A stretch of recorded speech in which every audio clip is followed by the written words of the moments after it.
Olá, meu nome é Sebastião de Oliveira, eu sou diretor da Oliveira Campos Consultoria Empresarial. É com grande satisfação que em 2021 nós celebramos 20 anos de atuação no mercado jurídico. Nesses 20 anos, nós atendemos mais de 60 escritórios de advocacia e cada sócio que nos procurava tinha um questionamento, uma dúvida, uma reflexão a ser feita. São essas reflexões e esses questionamentos que nós reunimos nos Cadernos Oliveira Campos. A cada semana você vai receber um caderno e uma reflexão com dicas e um texto interessante de como melhorar a eficiência, a gestão do seu escritório. Fique atento, celebre conosco esses 20 anos. Você tem muito a ganhar com isso e muito em breve nos vemos em novos webinários, novas comunicações. Vamos juntos em mais 20 anos.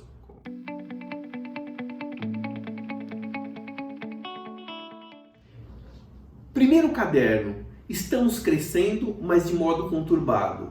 O que fazer? Esse é um questionamento muito comum aos diversos sócios de escritório que nos procuraram nos últimos 20 anos. O que normalmente é um sinônimo de sucesso do escritório, de uma hora para outra passa a ser um sinal de dificuldade ou de fracasso da banca. Isso porque, é claro, nenhum sócio começa um escritório se não for para crescer e para prosperar. O problema é que quando esse crescimento acontece de forma abrupta, isso se torna um grande problema. Exemplo prático. Um determinado escritório ficou tempos e tempos tentando conquistar um cliente. Eis que do nada, esse cliente fecha o contrato e de uma hora para outra o escritório tem mais de 1.500 ações dentro da sua banca. Claro que ele não vai recusar, mas é claro também que de uma hora para outra ele não tem estrutura para fazer frente a esses processos. Como lidar com isso? A palavra-chave é óbvio, planejamento. Planejamento não é acertamento e isso é importante que fique claro. Muitos sócios têm quase um fetiche com relação ao planejamento. Acham que cada mínima coisa dentro do escritório precisa ser pensada com antecedência para ser feita milimetricamente de modo correto. Isso não é verdadeiro e nem possível. Planejar significa ter uma visão de mais longo prazo e, ao mesmo tempo, criar projetos substanciais que dê sustentação a esse escritório. No exemplo que eu acabei de falar para vocês, significa, ora, se o escritório pensa em crescer 30%, 40% ou 50% o número de ações que ele vai ter na banca para os próximos anos, é bem provável que ele precisa ter uma base de preparação que significa, por exemplo, ter uma base boa de controle de processos, bons procedimentos, uma boa gestão do escritório. Quando de uma hora para outra ele conseguir aquela carteira de processo, isso não desestabiliza completamente a banca.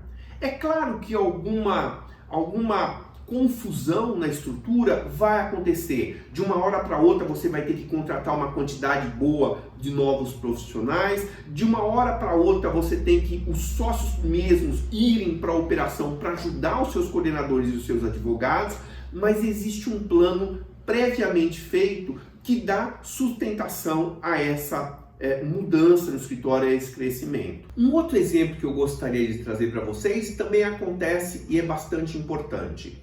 Imagina que seu escritório tenha como objetivo nos próximos 3 anos ser uma banca cada vez mais de casos muito estratégicos e de atendimento a clientes internacionais de grande porte.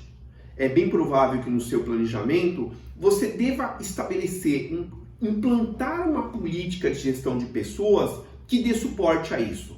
Exemplo prático, essa política deveria contemplar o escritório ter pessoas, por exemplo, com uma formação muito diferenciada, mestrado, doutorado.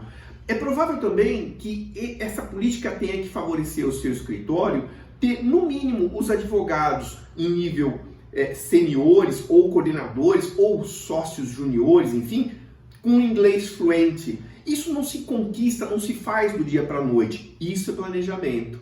O essencial é que essas políticas deem sustentação aos seus escritórios e objetivos do longo prazo. Dicas práticas para vocês nesse planejamento. Reserve um tempo principalmente aí a partir do segundo semestre, meados do segundo semestre, para fazer ou refazer o planejamento estratégico que você tem. Planejamento de 2 a 3 anos. Um planejamento onde você contempla aquelas questões mais essenciais do escritório para os próximos períodos. Qual a taxa de crescimento que a gente gostaria? O que significa esse crescimento? Apenas crescer receita? Crescer margem? Como é que a gente vai crescer essa margem? Aumentando preços? Temos condições de fazer isso? Conquistando clientes clientes diferenciados? Como a nossa política de gestão de pessoas deve contemplar isso para os próximos 3 anos? Quais são os processos no escritório que serão essenciais para dar sustentação a esse escritório no próximo 1, 2, 3 anos? Quais são as tecnologias essenciais que darão sustentação a esse escritório? Tudo isso você deve planejar em mais longo prazo, principalmente no segundo semestre do seu ano. Reúna pessoas-chave, nunca faça planejamento sozinho ou com poucas pessoas. Porque as pessoas que participam se comprometem mais. É muito importante você criar essa visão do escritório de longo prazo. Outra dica importante, reveja esse planejamento todos os meses. Tenha um comitê gestor que se reúna para discutir os projetos que estão em andamento ou que deveriam estar em andamento. Tenha um orçamento, né? Não adianta eu ter uma ideia de receita e não acompanhar essas metas ao longo do período. Tem um comitê que discuta a gestão de pessoas. As pessoas estão sendo tratadas em toda a banca de forma igual, segundo os mesmos critérios. São questões estratégicas que você deveria pensar. Planejamento, insisto, não é acertamento, mas é o que dá condições a seu escritório crescer com a menor quantidade de solavancos possíveis. Faz uma diferença enorme você ter um planejamento e ter que ajustar esse planejamento de uma forma muito rápida e você não ter nenhum planejamento e lidar com os imprevistos do dia a dia.